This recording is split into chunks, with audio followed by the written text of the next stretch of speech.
What's up, YouTube? It's your boy Polymerization, guys. You know what we do, guys. Hey, don't forget, if you ain't a fellow subscriber, to smash that subscribe button, guys, and be one of my fellow materials. Fuse together in this great family. It's great to see you guys. I got a great deck profile for you. It is my Despia Albaz, and we need all about those fusions on here, guys. Fuck Triff and damn pendulums. I'm the fusion god. Fusion god, guys, every day.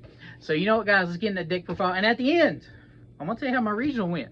And you're going to know everything about it, guys. So let's check it out. YouTube, this is my Despia Albaz pure version with the patchwork engine in it. This is actually what I took to the Lexington, Kentucky regional. I did make it the top 50, but they were only giving out invites to top 32. I actually, we'll talk about that later in the video at the end, tell you like what my matches were and all that stuff. But let's go right into deck profile, guys. I am playing 3 Albaz. I mean, this card is more or less just the reason why this deck is so good. It's just so busted. I'm also playing 2 Albaz. I'm not going to go into too much reasons what I play.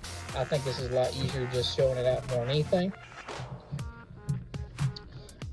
I am also running 2 of the tragedies and 1 comedy. I feel like this is a good ratio. I don't ever find myself needing that 3rd tragedy. I wouldn't mind maybe playing around with a 2nd comedy. It comes up quite a bit. It's really good in the graveyard resource to help tag out your fusion so that their effects will resolve. I am running 1 at lithium. I have mixed feelings about this card. I mean, I feel like I'm siding out in some matchups and everything. So I might cut it, I might not. I'm leaving it in there for now. But everybody's to their own preference of what they like. So that's what I'm doing. Everything else in the branded fusion package, of course, we're running the branded fusion. This card is just amazing, guys. It does so much for the deck. I also run 3 branded openings, and I also run 2 branded reds. I feel like this is a better overall opening more than anything. So you could probably argue, you could open up branded red with 3 ofs, but I feel like unless you got your targets in graveyard, it's not really good setup. Plus, it's so searchable. So if you open it, that's awesome. You can set it for next turn if you make a good board.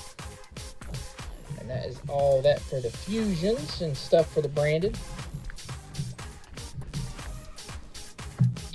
I'm also playing 1 Foolish and 1 Gold Sark. I'm actually playing these just because of tragedies.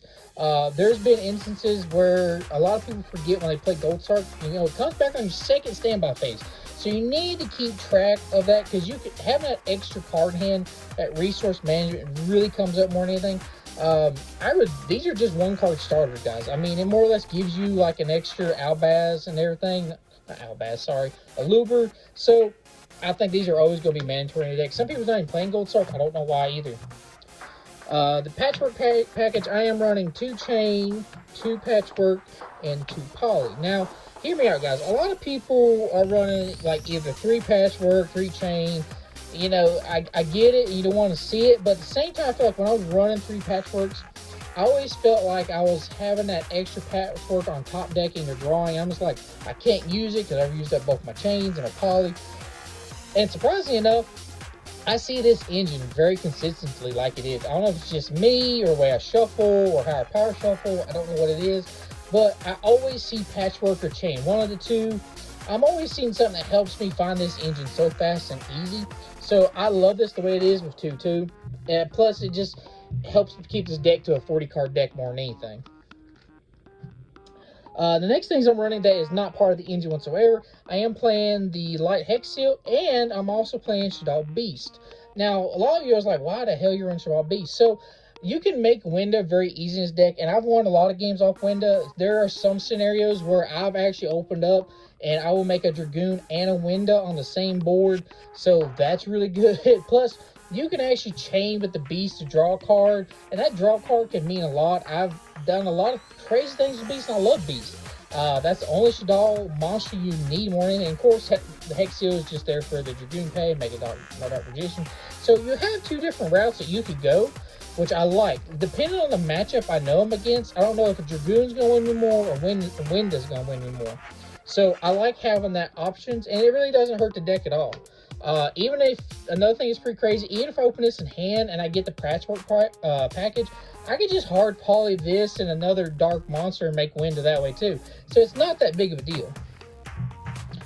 Going to the hand traps, I am literally maining 3 artifact lands. And the reason I'm literally doing this, not just because of Thunderies, what I'm doing mostly is, a lot of people hear me on this, I am shotgunning Lance. If I see an opening hand, I shotgun it during the standby phase. That way, when it comes to main phase, there's no pot of extravagance, there's no pot of prosperity, there's no banishing. I mean, I feel like this card has stopped so much and gave me so many wins. I've had opponents told me, you know, a bunch of times, like, they weren't expecting me to main Lance and they have a pot of prosperity in their hand, or some other card that needs them to banish it. I'm just like, no, I shotgun it. Gamma's not too heavy right now, so I'm not really afraid of ciphering Gamma right now. So I feel like this is amazing overall. I am running 3 infinite permanents and 3 ash. I am not doing crossout. Don't get me wrong, I feel like crossout is good, but there's just so much mix and match to me. I feel like if you really want to play crossout, you can take an infinite permanent, turn that into, you know, an effect Veiler. You could get rid of some other cards in this deck that you might not agree with what I'm using. You could do that with Call by Grave and stuff. But I feel like this works good for me. I mean, I'll get back into the details of all my matches at the regional. But I feel like this was just good the way it was. I mean, literally all my matches that I'll talk later is like I lost in game 3s with just bricks. So I was opening one of those I never want to see of. Outside of Archetype, I am maining 2 Super Polys. I think 2 is good enough. You could possibly put this on the side, but I feel like every matchup Super Poly is just live in general. And I'm also running 2 Triple Talents. You could probably cut the talents if you don't have these. You could put in another hand trap, or that could be a replacement for your crossouts. But I feel like it works pretty good. We're such a trap-heavy format. I love this card. It's pretty funny. I just recently had a match where at locals where I just went triple tactical talents when he shotgun Lance too. It was like game 3. So next thing you know, I was playing against heroes. I took his Dark Law, and then I just went into the Dark Charmer linked to the normal summon, and then I was like, give me your Dark Law back, and then he just scooped it play. So it was pretty fun. Shout out to you, Ryan. Going in the extra deck, I do, like I was talking about, the Dark Charmer. This card is just so good. It is the only link I play. The only link. I mean, it's so funny taking people's DPEs and any other darks, like Dark Law I just mentioned. It does so much. I've even used this against Shadals and stuff. I'll take that Dark Tinny out of their graveyard so they can't use it on me. So that comes up quite a bit. Super Poly targets, I am running the Mud Dragon and the Predaplant. Mud Dragon doesn't come up as much as I'd like it to. There's times I want to cut it, but I know as soon as I cut it, I feel like that's when I'm going to need it, so I keep it in there. Predaplant Despia, that actually comes up name Super Poly. I've even hard poly just to make that, and it's pretty good actually. 1 Chimera, because Chimera's busted. I don't really find myself ever needing 2. I feel like once I get 1 on board, I pretty much feel like I won the game almost. You know, I'm still playing smart, but I feel like once you get Chimera, it goes off from there and it's no problem. Like I said before, we run the 1 Dragoon and the 1 Winda.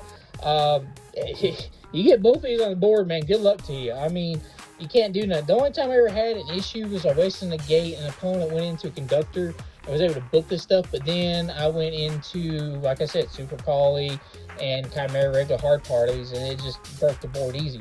So still great cards. I love these cards and never would take them out. Going to the Despia fusions, I do run the 1 Quatless, the 1 Blazing Dragon. A lot of people playing this at 2. I get it. You want to try to put 2 on the board, but I feel like you're wasting too many resources just for that 1. There are certain matchups where just 1 enough is just to put enough pressure on your opponent that can't do nothing. And I'm also playing the Pro Scanning. This card right here, let me tell you something. This card, people are not playing this as undermizing this card. This card is a bitch. Excuse my language, but it is a motherfucker. This card right here will literally just take away your opponent's DPEs. When you destroy a certain battle, they take as much damage, either with your higher attack or defense. This is just an evil, evil son of a bitch. I've had matches where I go into, after I bait out stuff, I'll attack and they're playing DPE or something. I'll main phase, take their DPE. During their own turn, I'll use DP effect during their main phase, pop someone in their field, they'll chain DP and graveyard. I'm just like, chain this again, bring it back to my main field. It's stupid, guys. This card is just undermized. Please play this card. Please play that card. In the Albaz stuff, I'm actually playing one Albion, two Albions, and I'm also playing two of the Lubellians. I think you need two mostly for the grind matchup more than anything.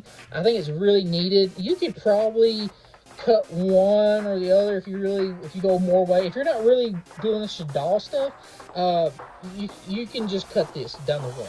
But I feel like I like having that versatility what I want to do. I'm also doing one Mirror Jade.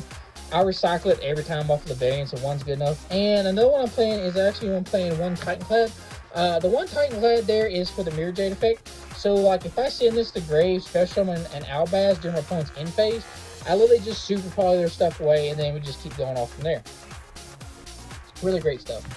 But guys, that is the main deck and the extra deck. Side deck is all personal preference, guys. Don't get me wrong. Everybody's different. Everybody's local is different. But guys, that's everything. Hope you enjoyed. Don't forget to hit that subscribe button, guys. Be one of my fellow materials and everything. And you know, at the end of this video, guys, if you don't want to watch, that's fine. But I'm going to explain everything in my matches, how they went and everything. But I love you guys. Don't forget to support Pale Magnum mats. Their mats are beautiful, guys. Absolutely gorgeous. Also, use that promo code PaulXL anytime you talk to Pale Magnum mats with the link down below to their site or Facebook Messenger with them. Love you guys. Be safe. All right, everybody. That was the deck profile that I took to the Lexington region. I'm probably going to keep playing the deck the way it is. I did write down all my matches and everything so I could explain what happened to me. For those that are still watching, guys, and still watching this video, talking about what I'm doing, guys, don't forget, be a fellow subscriber. Hit that subscribe button. Be one of my fellow materials, guys. We can fuse together. Also, like I said, if you ain't supporting Pale Magnum mats, check them out, guys. I got the Facebook link down below. Remember, use that promo code PaulXL. You get 5% off your order. So let's go to my matchups. I had round one. I had the mirror match. I won that one. From what I can remember, the guy was kind of new to the deck. It was kind of... He was misplayed a lot, and then afterwards I told him, like, hey, this is the effect you need to use, and keep going. So he's kind of new deck, but he's still good at the same time. My second matchup was against the Phantom Brave DPE. Winda, like I said in the Deck Pro, Winda just win that game. Winda won that whole entire round for me. I know I got the dice roll. I just, took the risk. And I was like, instead of Dragoon, I was like, let's make Winda, see what he can do. Couldn't do nothing, he passed. Also, I shotgun Lance. Another instance where Lance just came up and just won that outright by itself. So that was another great matchup. Round three, I did lose to Teeny Brave. That one, game three, man. He got the dice roll, got game one. I got game two. Game three, he beat me. He just had a better hand than I did, playing simple. It was a good matchup, don't get me wrong. It was really down to the wire. He just had a better hand and was able to just grind through better. Round four, I played against the Teeny Rose Brave TP. Winda, man, I remember that one too. Winda won that one hard out too. Winda was just busted. Winda won that completely right out. I think also Token Collector came in clutch for that as well. But Winda was just the MVP for that more than anything. Round five, I had the mirror, but it was with the adventure package. I can't remember his name. Somebody mentioned to me and told me he was another Yu-Gi-Oh tuber. They said he's like one of those, it's got like 10,000 subscribers. I was like, it was a good matchup. Don't get me wrong, because it was the mirror with adventure. He was really, really good. That one, I can't remember his name, but he was really, really good. Danny Street, if you watch this, bud, comment down below, tell me his name again. That way I can hit him up. Really good guy. He was funny though. It was like not even 30 seconds. He was about ready to like not sit down and play. He was actually getting ready to bounce. He said, no, I'll play one more round. He played me and he beat me. So I almost walked away with a free win there, but I didn't. He beat me. It was a good matchup. Actually, I think it's probably one of my best matchups all day.